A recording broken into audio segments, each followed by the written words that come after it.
नमस्कार।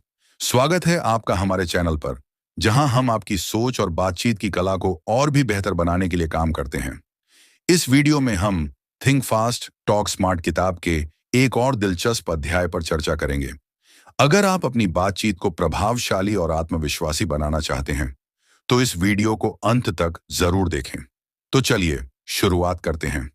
कल्पना कीजिए, आप किसी मीटिंग में बैठे हैं, माहौल शांत है और अचानक आपका नाम लिया जाता है। हमें इस विषय पर आपकी राय चाहिए। दिल की धड़कनें तेज हो जाती हैं, गला सूख जाता है और दिमाग बिल्कुल खाली। आप बोलना तो चाहते हैं, पर शब्द ही नहीं निकलते।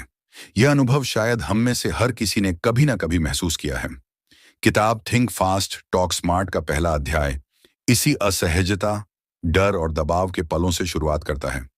लेखक मैट अब्राहम्स इस अध्याय में हमें यह एहसास दिलाते हैं कि हम अकेले नहीं हैं। दुनिया के सबसे सफल लोगों को भी कभी-कभी अपने विचारों को तुरंत और प्रभावी ढंग से व्यक्त करना मुश्किल लगता है। जब हम बिना तैयारी के बोलने की स्थिति में आते हैं, चाहे वह इंटरव्यू हो, क्लास में कोई सवाल हो, ऑफिस मीटिंग या किसी स्टेज पर स्पीकिंग, हमारा दिमाग खुद को सर्वाइवल मोड में डाल देता है। उस वक्त हम न तो लॉजिक से सोचते हैं, न ही स्ट्रक्चर से बोलते हैं, बस बचने की कोशिश करते हैं। पर लेखक यहीं पर एक उम्मीद की रोशनी दिखाते हैं। ये डर, ये घबराहट स्थायी नहीं है। इसे बदला जा सकता है, बेहतर बनाया जा सकता है। और सबसे बड़ी बात, कम्युनिकेशन एक स्किल है, टैलेंट नहीं। मतलब हम सब इसे सीख सकते हैं, सुधार सकते हैं और जरूरत के वक्त आत्मविश्वास से बोल भी सकते हैं। इस पहले अध्याय में लेखक उस अंदरूनी बातचीत पर रोशनी डालते हैं जो हम खुद से करते हैं। अगर मैं कुछ गलत बोल गया तो लोग क्या सोचेंगे? मैं उतना स्मार्ट नहीं दिखूंगा। ये सवाल हमारे कॉन्फिडेंस को धीरे धीरे खत्म कर देते हैं और इसी को बदलना इस किताब का मकसद है। मैट हमें यह समझाते हैं कि जब हम अपने संदेश को दूसरों की मदद करने के नजरिए से देखना शुरू करते हैं, तो डर कम हो जाता है। जब ध्यान मैं कैसा लगूंगा से हटकर मैं सामने वाले की कैसे मदद कर सकता हूं पर आ जाता है, तो हम ज्यादा ईमानदारी से और खुले दिल से बोलते हैं। और यही वह मोमेंट होता है जब हम ट्रूली कनेक्ट करते हैं अपने ऑडियंस से। लेखक यह भी बताते हैं कि बिना तैयारी के बोलने का मतलब यह नहीं कि आप बिना सोच के बोलें। इसका मतलब है situational awareness, presence of mind और क्लैरिटी ऑफ थॉट। और यह सब डेवलप किया जा सकता है। यह किसी जादू की तरह नहीं है, बल्कि लगातार अभ्यास से मिलने वाली ताकत है। पहला अध्याय एक सवाल के साथ खत्म होता है। अगर आप अपनी आवाज को खोने के डर से चुप रहते हैं, तो आप अपने विचारों को दुनिया से कैसे साझा कर पाएंगे? ये सवाल दिल को छू जाता है, क्योंकि हम सभी के अंदर कोई ना कोई वैल्यूएबल थॉट होता है, कोई कहानी, कोई अनुभव जिसे सुनाया जाना जरूरी है। और यही इस किताब की शुरुआत है। एक वादा कि चाहे आप कितने भी शर्मीले, घबराए हुए या इनएक्सपीरियंस्ड हों, आप भी एक कॉन्फिडेंट कम्युनिकेटर बन सकते हैं। क्योंकि speaking smartly is not about being perfect, it's about being real. जब हम किसी से बात करते हैं, चाहे वह हमारे बॉस हों, क्लाइंट, दोस्त या कोई अजनबी, तो हमारे शब्द ही नहीं, हमारी इंटेंशन भी सामने वाले को महसूस होती है। यही बात इस किताब के दूसरे अध्याय की आत्मा है। मैट एब्राहम्स हमें इस अध्याय में एक गहराई से परिचित कराते हैं। मैसेज से ज्यादा जरूरी होता है उसका इम्पैक्ट। हम अक्सर ये सोचते हैं कि अगर हमने सब कुछ सही सही बोल दिया, तो हमारा संवाद सफल हो जाएगा। लेकिन सच्चाई यह है कि सामने वाला सिर्फ हमारे शब्द नहीं, हमारा भाव, ऊर्जा और डिलीवरी को भी महसूस करता है। कल्पना कीजिए कि आप किसी को धन्यवाद बोलते हैं, लेकिन आपकी आवाज में भाव नहीं है, चेहरे पर मुस्कान नहीं और आपकी बॉडी लैंग्वेज एकदम बेरुखी सी है। क्या वो धन्यवाद दिल से लगेगा? शायद नहीं, क्योंकि कम्युनिकेशन सिर्फ शब्दों का खेल नहीं है, यह एक इमोशनल ट्रांजैक्शन है। लेखक इस अध्याय में एक बहुत ही सुंदर उदाहरण के माध्यम से समझाते हैं। जब हम बिना तैयारी के बोलते हैं, तब सबसे पहला इंस्टिंक्ट होता है, मैं कुछ गलत ना कह दूं। और इसी डर के साथ हम सिर्फ सेफ बातें करते हैं। लेकिन सेफ बातें अक्सर ब्लंड होती हैं। वो कनेक्ट नहीं करती, वो याद नहीं रहती। मैट हमें यह सिखाते हैं कि हमें अपने भीतर छुपे उस डर को पहचानना होगा जो हमें रोकता है खुलकर बोलने से। उस डर को हम परफेक्शनिज्म के नाम पर जस्टिफाई करते हैं। हम सोचते हैं, जब मैं पूरा तैयार हो जाऊंगा तब बोलूंगा। लेकिन वह परफेक्ट टाइम कभी आता ही नहीं, और इस इंतजार में हम अपनी सबसे कीमती चीज खो देते हैं, वर्तमान का अवसर। इस अध्याय का सबसे टचिंग हिस्सा तब आता है जब लेखक कहते हैं कि कम्युनिकेशन को आप परफॉर्मेंस की तरह मत देखिए, उसे कॉन्वर्सेशन की तरह देखिए। एक परफॉर्मेंस में हम इम्प्रेस करना चाहते हैं, लेकिन एक कॉन्वर्सेशन में हम कनेक्ट करना चाहते हैं, और यही फर्क सब कुछ बदल देता है। जब आप कनेक्ट करने के इरादे से बोलते हैं तो आप खुद को वल्नरेबल होने देते हैं, और वहीं से सच्चा प्रभाव शुरू होता है। आप अपनी बातें छोटे छोटे अनुभवों से जोड़ते हैं, एग्जाम्पल्स देते हैं, और ऐसी भाषा में बात करते हैं जो सामने वाले को सहज लगे, न कि इम्प्रेस करने वाली हाई वोकेबुलरी या जार्गन से भरी। एक जगह लेखक कहते हैं, your audience doesn't care how smart you are until they know how much you care. यानी जब तक आप सामने वाले को यह महसूस नहीं कराते कि आप उनकी परवाह करते हैं, तब तक वो आपकी समझदारी को भी नहीं पहचानते। इस अध्याय में ऑथर हमें यह भी याद दिलाते हैं कि क्लैरिटी से ज्यादा जरूरी है ऑथेंटिसिटी। अगर आप थोड़े इम्परफेक्ट भी हो लेकिन सच्चे हो, तो लोग आपकी बात को ज्यादा गहराई से महसूस करेंगे, और यही कम्युनिकेशन का असली जादू है। अध्याय के अंत में एक सवाल हमारे दिल में गूंजता है, क्या आप अपनी बातों से इंप्रेस करना चाहते हैं या कनेक्ट? यह सवाल हमें हमारे कम्युनिकेशन की पूरी दिशा बदलने पर मजबूर करता है। हम समझने लगते हैं कि अच्छा बोलने का मतलब सिर्फ अच्छे शब्द नहीं है, बल्कि एक ऐसा अनुभव देना है जो सामने वाले के दिल को छू जाए। थिंक फास्ट, टॉक स्मार्ट का यह अध्याय हमें सिखाता है कि कम्युनिकेशन कोई स्क्रिप्ट नहीं है, ये एक ह्यूमन टू ह्यूमन एक्सपीरियंस है, जहां परफेक्ट बनने की जगह रियल बनना जरूरी है।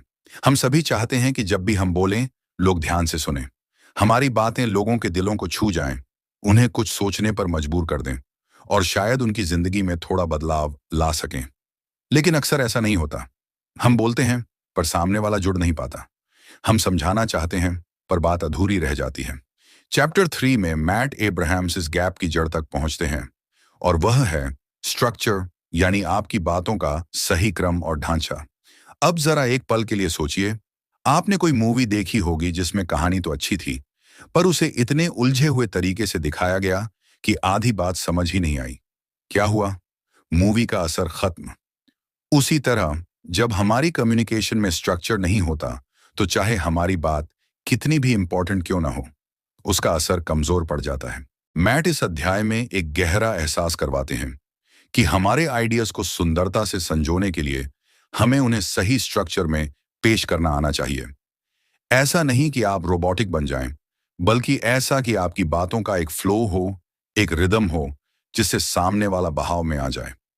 लेखक बताते हैं कि जब हम बिना तैयारी के बोलते हैं, तो सबसे पहली चीज जो बिगड़ती है वो है स्ट्रक्चर। हम इधर उधर की बातें करने लगते हैं, पॉइंट पर नहीं आ पाते, और श्रोता कंफ्यूज होने लगता है, और उस कंफ्यूजन में हमारी क्रेडिबिलिटी भी डगमगाने लगती है। फिर चाहे हमने कितना भी वैल्यूएबल इंसाइट दिया हो, वो खो जाता है।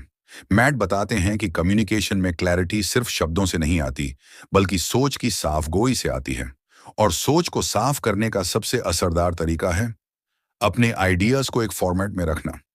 जब आप किसी बातचीत में स्ट्रक्चर का इस्तेमाल करते हैं, तो आपका कॉन्फिडेंस खुद ब खुद बढ़ने लगता है, क्योंकि आपको पता होता है कि आप कहां से शुरू कर रहे हैं, कहां ले जा रहे हैं, और कहां खत्म करेंगे। पर स्ट्रक्चर केवल टेक्निकल टूल नहीं है, यह एक इमोशनल कंफर्ट भी देता है, दोनों स्पीकर और लिसनर को। एक अच्छा स्ट्रक्चर लिसनर को यह एहसास दिलाता है कि वह किसी ऐसे इंसान को सुन रहा है जिसे पता है वो क्या कह रहा है, और स्पीकर को यह आत्मविश्वास देता है कि अगर मैं ट्रैक पर बना रहा तो मैं अपनी बात जरूर पहुंचा पाऊंगा। मैट कहते हैं, कम्युनिकेशन कोई स्ट्रेट लाइन नहीं होती, ये एक यात्रा होती है, और हर यात्रा के लिए एक मैप की जरूरत होती है। वही मैप है आपका स्ट्रक्चर। इस अध्याय में लेखक एक बहुत टचिंग बात करते हैं। Structure is not about restricting your creativity, it's about supporting it. यानी स्ट्रक्चर आपकी सोच को बॉक्स में बंद नहीं करता, बल्कि उसे ऊंचाई देने का प्लेटफॉर्म बनता है। आप जितना स्ट्रक्चर्ड सोचते हैं, उतनी ही गहराई और आत्मविश्वास से बोलते हैं। बोलने की कला कोई जादू नहीं है, ये सोचने की कला है, और सोच को आकार देने के लिए स्ट्रक्चर ही वो इनविजिबल मैजिक है जो हमें केओस से क्लैरिटी की ओर ले जाता है। अध्याय के अंत में एक भावुक अनुभव की तरह मैट हमें खुद से पूछने को कहते हैं, क्या आपकी बातों के भीतर वो रूपरेखा है जो उन्हें दिल से दिमाग तक पहुंचा सके? यह सवाल हमें भीतर से झकझोर देता है और हम यह समझने लगते हैं कि कंटेंट के साथ साथ कॉन्टेक्स्ट और कॉम्पोजिशन भी उतने ही जरूरी हैं। थिंक फास्ट, टॉक स्मार्ट का यह तीसरा अध्याय कम्युनिकेशन को एक इंजीनियर की तरह नहीं, बल्कि एक आर्टिस्ट की तरह देखने के लिए प्रेरित करता है, जो अपनी हर बात को एक थॉटफुल डिजाइन में ढालता है ताकि उसका असर लंबे समय तक बना रहे। कभी आपने सोचा है कि जब आप किसी से बात कर रहे होते हैं तो सिर्फ आपके शब्द ही नहीं, बल्कि आपकी आवाज भी महत्वपूर्ण होती है? क्या आपने कभी महसूस किया है कि किसी व्यक्ति की आवाज, उसका बोलने का तरीका, उसकी गति और उसकी पिच किसी कॉन्वर्सेशन को पूरी तरह से बदल सकते हैं? 5वें अध्याय में मैट अब्राहम हमें यह एहसास दिलाते हैं कि हम जो बोलते हैं उससे कहीं ज्यादा जरूरी यह है कि हम कैसे बोलते हैं। हम सभी ने कभी ना कभी किसी ऐसे व्यक्ति को सुना है जो अपनी आवाज से ही अपने विचारों में जादू डाल देता है। उसकी आवाज में एक तरह की गहराई होती है, शब्दों का वजन होता है और वह हर वाक्य को सही तरीके से पेश करता है। उस वक्त आपके दिमाग में एक ही सवाल आता है, यह व्यक्ति कैसे ऐसा बोल पाता है? मैट इस अध्याय में बताते हैं कि कम्युनिकेटिंग विद इम्पैक्ट सिर्फ शब्दों का खेल नहीं है, बल्कि यह आपके वॉइस डायनेमिक्स का भी खेल है। उनकी बातों में वह समझ है जो हमें यह समझने में मदद करती है कि हमारी आवाज कैसे हमारे शब्दों को और भी प्रभावशाली बना सकती है। क्या आपने कभी ध्यान दिया है कि जब हम घबराए हुए होते हैं तो हमारी आवाज तेज या फटी फटी सी हो जाती है, और दूसरी तरफ जब हम शांत और आत्मविश्वास से भरे होते हैं तो हमारी आवाज भी गहरी और स्थिर होती है। यही वह पल होता है जब हम अपनी आवाज से न केवल अपनी बात बल्कि अपनी पूरी भावना भी व्यक्त करते हैं। मैट एब्राहम्स हमें बताते हैं कि वॉयस को एक पावरफुल टूल के रूप में इस्तेमाल करना जरूरी है। अगर हम अपनी आवाज को सही तरह से नियंत्रित कर सकें तो हम ना सिर्फ अपनी बात को बेहतर तरीके से पहुंचाते हैं, बल्कि सामने वाले की मनोस्थिति को भी समझ सकते हैं। उदाहरण के तौर पर, आप जब किसी से कुछ सीरियस बात कर रहे होते हैं तो आपकी आवाज का टोन और पिच बिल्कुल अलग होना चाहिए, जबकि किसी लाइट हार्टेड कॉन्वर्सेशन में आपकी आवाज हल्की और खिलखिलाती हुई हो सकती है। इस अध्याय में वह हमें अपनी आवाज की फ्रीक्वेंसी, स्पीड और पिच को सुधारने की तकनीकें बताते हैं। उदाहरण के तौर पर, जब आप जल्दी जल्दी बोलते हैं तो सामने वाला आपकी बातों को समझने में दिक्कत महसूस करता है, लेकिन अगर आप थोड़ी धीमी गति से बोलें तो आप अपने शब्दों पर ज्यादा ध्यान दे सकते हैं और इससे आपकी बातों का असर और बढ़ सकता है। मैट यह भी समझाते हैं कि पॉजेस का इस्तेमाल भी बहुत मायने रखता है। कभी कभी किसी भी कॉन्वर्सेशन में एक छोटी सी खामोशी, एक पॉज, हमारी बात को और ज्यादा प्रभावशाली बना देती है। जब हम कोई अहम बात कहते हैं तो थोड़ी देर चुप रहकर उस बात का असर बढ़ा सकते हैं। यह साइलेंस हमारी बात को और गहरा बना देती है, क्योंकि सामने वाला उस खामोशी में खुद को सोचने और महसूस करने का समय देता है। जब हम अपनी आवाज में बदलाव लाते हैं तो हम अपने शब्दों को भी अलग तरीके से पेश कर सकते हैं। यह हमसे पूरी तरह से हमारी बातों को डिलीवर करने का तरीका नहीं बदलता, बल्कि यह सामने वाले को हमारे शब्दों की वैल्यू और हमारे इरादे को बेहतर तरीके से समझने का मौका देता है। एक सही आवाज, सही वक्त पर, सही तरीके से बोले गए शब्दों की ताकत बहुत बड़ी हो सकती है। लेखक इस अध्याय में हमें यह भी समझाते हैं कि हम अपनी आवाज के जरिए न सिर्फ अपनी बात बल्कि अपने इमोशन को भी सामने वाले तक पहुंचा सकते हैं। कभी कभी आपकी आवाज का उतार चढ़ाव सामने वाले को यह महसूस कराता है कि आप इस पल में कितने इन्वॉल्व्ड हैं और वह आपके शब्दों के साथ जुड़ पाता है। चैप्टर 5 का संदेश यही है, your voice is your power. अगर आप अपनी आवाज को सही तरीके से नियंत्रित कर सकते हैं तो आप किसी भी परिस्थिति में अपनी बात को प्रभावी तरीके से रख सकते हैं। अंत में मैट हमें यह याद दिलाते हैं कि बोलने का तरीका और हमारी आवाज की शक्ति केवल हम पर निर्भर करती है। हमारी आवाज हमें अपनी पहचान देती है और जब हम इसे अपने इरादों के साथ जोड़ते हैं तो हम अपनी बातचीत को एक नया आयाम दे सकते हैं। इस अध्याय के बाद यह सवाल आपके दिमाग में गूंजता है, क्या मैं अपनी आवाज का सही इस्तेमाल कर पा रहा हूं? और यही वह पल होता है जब हम अपनी आवाज को समझकर उसे और भी बेहतरीन बना सकते हैं। क्या आपने कभी महसूस किया है कि कुछ लोग किसी भी स्थिति में बेहद आत्मविश्वास से बात करते हैं, जबकि हम किसी छोटे से सवाल का जवाब देने में भी घबराहट महसूस करते हैं? आपके दिमाग में कभी ना कभी यह सवाल आया होगा, ये लोग ऐसा कैसे कर पाते हैं? चैप्टर 6 में मैट अब्राहम हमें यह समझाते हैं कि आत्मविश्वास से बोलने के लिए सिर्फ शब्दों की सही चयनिता नहीं, बल्कि अपनी सोच और व्यवहार को भी एक नए दृष्टिकोण से देखना जरूरी है। जब हम सार्वजनिक रूप से बोलने के लिए खड़े होते हैं, तो दिमाग में 1000 विचार घूमते हैं। क्या अगर मैंने कुछ गलत बोल दिया? लोग क्या सोचेंगे? और सबसे बड़ी चिंता, क्या मैं सही दिख रहा हूं? इस डर के साथ बोलने का मतलब है कि हम खुद को मानसिक रूप से सीमित कर लेते हैं। और यही वह जगह है जहां लेखक हमें आत्मविश्वास की असल परिभाषा समझाते हैं। मैट एब्राहम्स हमें बताते हैं कि आत्मविश्वास एक ऐसा गुण नहीं है जो आपको जन्म से मिले, बल्कि यह एक ऐसी कला है जिसे सीखा जा सकता है। और वह इसका सबसे बेहतरीन तरीका हमें प्रिपरेशन और माइंडसेट में बदलाव से सिखाते हैं। उन्होंने कहा, जो आप सोचते हैं वही आप महसूस करते हैं। इसका मतलब यह है कि अगर आप खुद को सकारात्मक दृष्टिकोण से सोचने के लिए प्रेरित करते हैं, तो आत्मविश्वास स्वाभाविक रूप से आता है। यहाँ मैट हमें यह समझाते हैं कि आत्मविश्वास का मतलब यह नहीं है कि आप कभी घबराएंगे नहीं, बल्कि यह है कि आप वह डर महसूस करते हुए भी अपनी बात को मजबूती से रखते हैं। जब हम किसी मुश्किल परिस्थिति में होते हैं, तो डर का होना स्वाभाविक है, लेकिन उसे अपने पक्ष में इस्तेमाल करना ही असली आत्मविश्वास है। डर और घबराहट हमारे दिमाग में नकारात्मक विचार पैदा करते हैं, लेकिन सेल्फ टॉक यानी अपनी आंतरिक आवाज को सही दिशा देना हमें आत्मविश्वासी बना सकता है। मैट कहते हैं कि जब आप कोई बात कहने के लिए तैयार होते हैं, तो सबसे पहली चीज जो चाहिए होती है वह है क्लैरिटी। अगर आपके पास स्पष्टता है कि आप किस उद्देश्य के लिए बोल रहे हैं, तो आत्मविश्वास अपने आप आ जाता है। उदाहरण के तौर पर, जब आप अपनी बात को इस नजरिए से देखते हैं कि मैं यहां दूसरों की मदद करने आया हूं, तो आप दबाव को हल्का महसूस करते हैं और आपके विचार ज्यादा सटीक और स्पष्ट हो पाते हैं। लेखक ये भी बताते हैं कि आत्मविश्वास बढ़ाने के लिए एक और अहम बात यह है कि हमें अपनी बॉडी लैंग्वेज पर भी ध्यान देना चाहिए। अगर आप घबराए हुए हैं, तो आपके शरीर का हर हिस्सा यही संकेत देता है। आपके हाथ कांपते हैं, आपकी आवाज में हल्का सा झुरझुरापन होता है और चेहरे पर चिंता का भाव साफ दिखता है। इसीलिए अगर आप अपनी बॉडी लैंग्वेज को ठीक से नियंत्रित कर पाते हैं, तो आत्मविश्वास को दिखाना और भी आसान हो जाता है।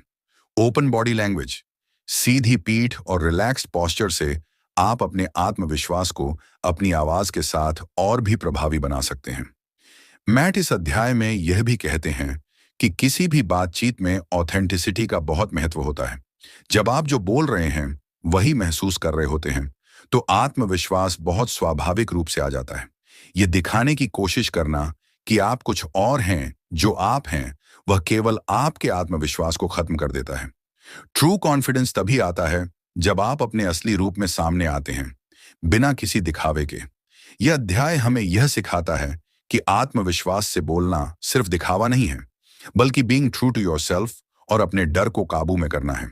यह हमें यह समझने का मौका देता है कि खुद पर विश्वास रखना, अपनी क्षमताओं और सोच पर विश्वास करना ही असली आत्मविश्वास है।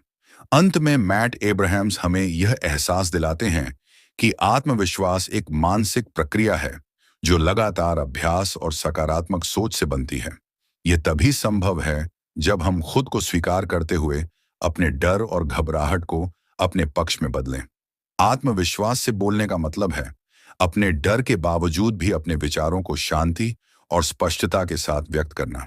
चैप्टर 6 का संदेश ये है कि confidence is not the absence of fear, it's the ability to take action in spite of fear. आत्मविश्वास ये नहीं है कि आप कभी डरेंगे नहीं, बल्कि यह है कि आप डर को महसूस करते हुए भी अपनी बात को सही तरीके से रखते हैं। अगर आपको यह वीडियो पसंद आया हो, तो कृपया इसे लाइक और शेयर करें और हमारे चैनल को सब्सक्राइब करना ना भूलें, ताकि आप हमारे अगले वीडियो को भी आसानी से देख सकें। साथ ही कमेंट में यह बताएं कि आपको किस विषय पर और वीडियो चाहिए,